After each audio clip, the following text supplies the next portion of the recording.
السلام علیکم دوستو، میں ناصر محمود گجر۔ میرے چینل کو لائک کریں، سبسکرائب کریں، شیئر کریں اور کمنٹس بھی کریں۔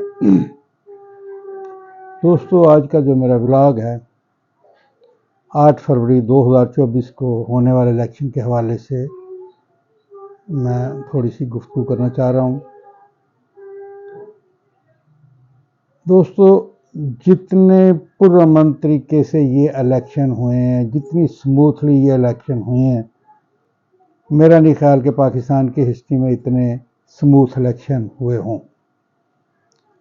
الیکشن ہوئے، رزلٹ نکلے، اور پہلی دفعہ اس طرح ہوا کہ پولنگ ایجنٹ حضرات نے فارم 45 حاصل کیا۔ اس کی وجہ ایک تو 2013 میں جو الیکشن ہوئے تھے، جس میں پی ٹی آئی نے احتجاج کیا کہ ہمارا الیکشن چرایا گیا۔ پھر 2018 کو بھی الیکشن ہوئے، جس کو پی ڈی ایم کی جماعتوں نے کہا کہ جی ہمارا مینڈیٹ چرایا گیا۔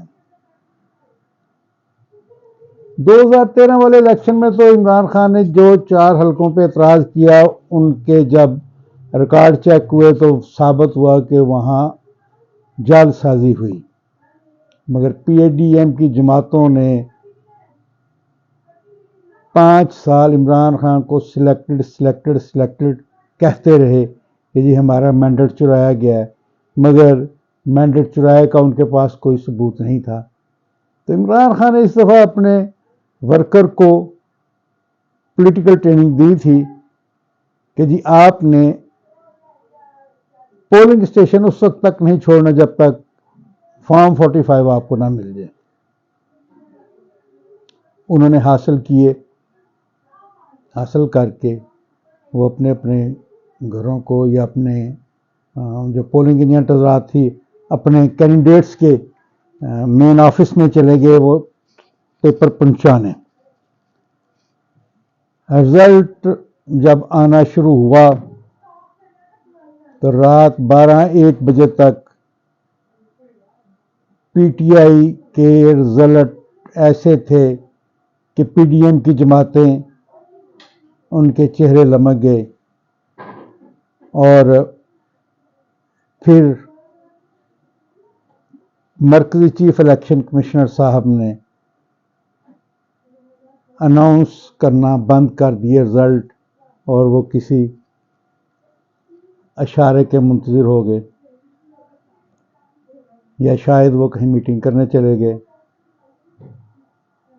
اور جب دوبارہ صبح الیکشن کا رزلٹ آنا شروع ہوا تو پی ٹی آئی کے جن لوگوں کے 100% رزلٹ آئے ہوئے تھے، جو 50,000 70,000 ووٹوں کی لیڈ سے جیتے ہوئے تھے، جو میڈیا نے اناؤنس کر دیے ہوئے تھے، وہ جب دوبارہ رزلٹ اناؤنس شروع ہوئے تو پی ٹی آئی کے ان لوگوں کو ہرانا شروع کر دیا۔ میں لاہور سے مثال ڈاکٹر یاسمین راشد، میاں نواز شریف صاحب وہاں سے ہار چکے تھے، اسی طرح سلیمان اکمل راجہ صاحب اون چودھری سے الیکشن ہار چکا تھا۔ سیالکوٹ سے عثمان ڈار کی والدہ، جن کا 1,32,000 ووٹ کا اناؤنسڈ ہوا، اور 80,000 خواجہ آصف کا 82,000، وہ الیکشن ہار چکا تھا۔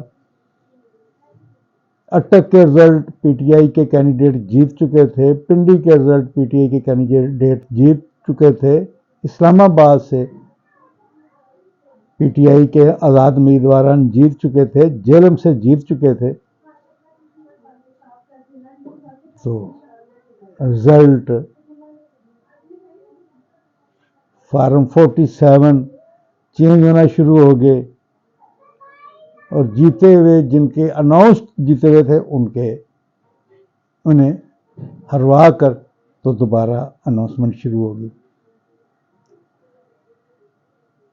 دوستو اتنا بھرپور الیکشن اور عمران خان کی جیل میں سزائیں، پی ٹی آئی کا سمبل چھین گیا، پی ٹی آئی کے 850 کینڈیڈیٹس کو 200-250 کے قریب نشانات کہ لوگ کنفیوز ہو جائیں اور پی ٹی آئی کی کاسٹنگ کم ہو جائے. کم کرنے کا انہوں نے تو اور بھی بہت سارے نادرہ نے انتظامات کیے ہوئے تھے کہ جن فیملیوں کے کئی الیکشنوں میں جہاں جہاں ووٹ تھے وہ وہاں سے اٹھائے اور کسی اور جگہ شفٹ کر دیے. پورے ملک میں تقریباً 25 سے 30% ووٹ اس طرح انہوں نے ڈسٹرب کر دیے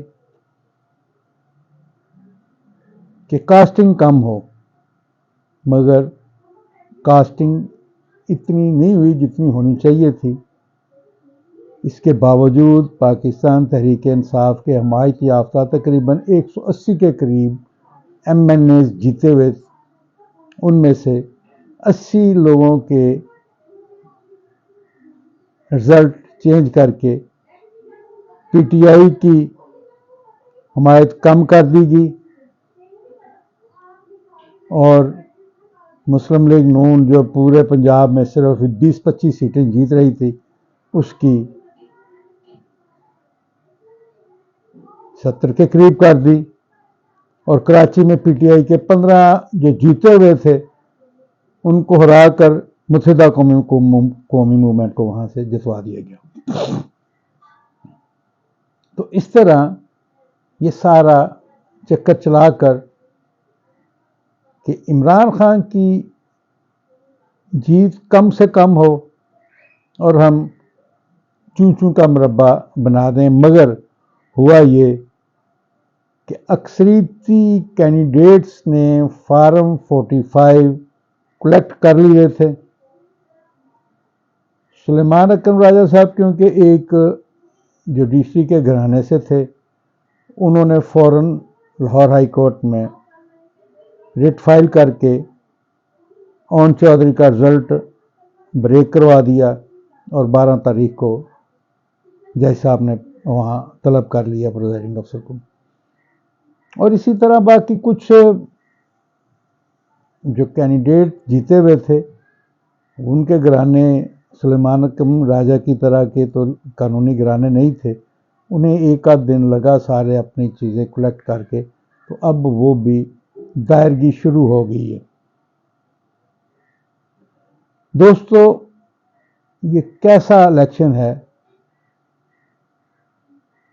کہ جس میں ایک 2/3 میجورٹی سے جیتی ہوئی جماعت کا رزلٹ کمزور کرنے کے لیے، اس کو سیاسی طور پر کمزور کرنے کے لیے یہ کھیل کھیلا جا رہا ہے. اب تو ہماری جوڈیشری کو پتہ چل جانا چاہیے کہ پبلک پاور عمران خان کے ساتھ ہے. اب تو ہماری اسٹیبلشمنٹ کو پتہ چل جانا چاہیے کہ عمران خان بلا مبالغہ پاپولر ترین لیڈر ہے. کوئی لیڈر اس کے مقابلے کے نزدیک بھی نہیں ہے. وہ ایک ایماندار شخص ہے، وہ ایک دیانتدار شخص ہے. اس کے ساتھ یہ جو سلوک رواں رکھا گیا ہے یہ ٹھیک نہیں ہے. خدا را انٹرنیشنل ادارے، دوست ممالک سب یہ پکار کر کہہ رہے ہیں کہ جس کا حق ہے اسے دیا جائے. تو اگر یہ حقدار کو حق نہ دیا گیا تو یہ ایک بہت بڑی ایکسرسائز الیکشن کی ہوئی ہے. اللہ نہ کرے کہ یہ کسی بڑے سانحہ کا پیش خیمہ ثابت نہ ہو. میری دعا ہے اپنے اللہ سے کہ میرے ملک کے اداروں کے سربراہان کو ہدایت دے، وہ دیکھیں کہ یہ ملک کو وہ کس طرف لے کے جا رہے ہیں. میرے ملک کی اللہ خیر کر. میرے ملک کے ساتھ بہت بڑا کھلواڑ ہو رہا ہے، اس میں حقدار کو حق نہیں دیا جا رہا. جب کسی حقدار کو حق نہ دیا جائے تو پھر اس کے کچھ رد عمل میں ہوتے بھی ہیں. اللہ تعالیٰ میرے ملک کو اس رد عمل سے محفوظ رکھے اور ان